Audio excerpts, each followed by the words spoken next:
Hello అండి, నమస్తే. Welcome back our channel Sunny Telugu అమ్మాయిలు. ఒకసారి కొత్తగా చూస్తున్నారా, సబ్స్క్రైబ్ చేసుకోండి. పండుమిర్చి తీసుకొని వాటిని తొడిమలు తీసి శుభ్రంగా అటు ఇటు క్లీన్ చేసుకోవాలండి. వాష్ చేయకూడదు.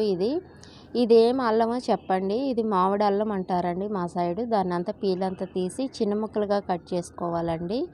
అదంతా కడిగి డ్రై చేసుకోవాలండి. వాటర్ ఏం తగలకుండా డ్రై చేసుకోవాలి. చిన్న పీసెస్లుగా కట్ చేసుకోవాలి.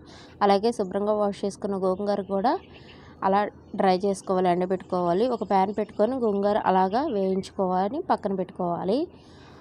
ఒక రోటి సాయంతో అదేనండి పండుమిరపకాయలు, ఉప్పు వేసుకొని అలాగా దంచి పక్కన పెట్టుకోవాలండి.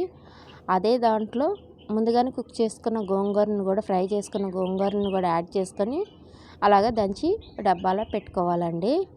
తర్వాత అదే రోట్లో అల్లాన్ని మనం కట్ చేసుకున్నాం కదండి, ఆ అల్లాన్ని కూడా యాడ్ చేసుకొని అలా దంచి పక్కన పెట్టుకోవాలండి. గ్రైండర్లో కానీ రోటి సాయంతో కానీ చేసుకోవచ్చండి. గ్రైండర్లో చింతపండును కూడా యాడ్ చేసుకోవాలండి.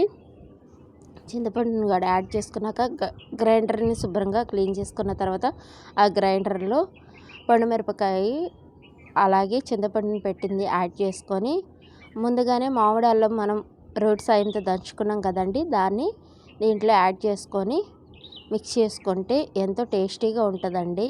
అలాగే గార్లిక్, చిన్నుల్లిపాయలు, మెంతిపిండి యాడ్ చేసుకోవాలండి. ఎప్పుడు కావాలంటే అప్పుడు తీసుకొని కొంచెం పోపు పెట్టుకొని తింటే చాలా బాగుంటుందండి. మామిడి అల్లం పండుమిరపకాయ పచ్చడి ఎప్పుడైనా తిన్నారా?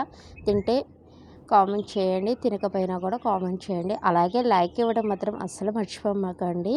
అలాగే మనం గోంగూర వేసుకొని పెట్టుకున్నాం కదండి, అది కూడా దీంట్లో యాడ్ చేసుకొని మిక్స్ చేసుకోవాలండి. అలాగే మెత్తగా నూరిన తర్వాత గ్రైండర్ అయిన తర్వాత దాన్ని కూడా తీసి పక్కన పెట్టుకొని ఎప్పుడు కావాలంటే అప్పుడు పోపు వేసుకోవచ్చండి. ఇది చాలా టేస్టీగా ఉంటుంది. మెంతిపిండి అలాగే గార్లిక్ కూడా యాడ్ చేసుకోవాలండి. వీటికి కూడా ప్లీజ్ లైక్ ఇవ్వండి, అలాగే సబ్స్క్రైబ్ చేసుకోండి. Thank you for watching. Take care. See you next video. Bye.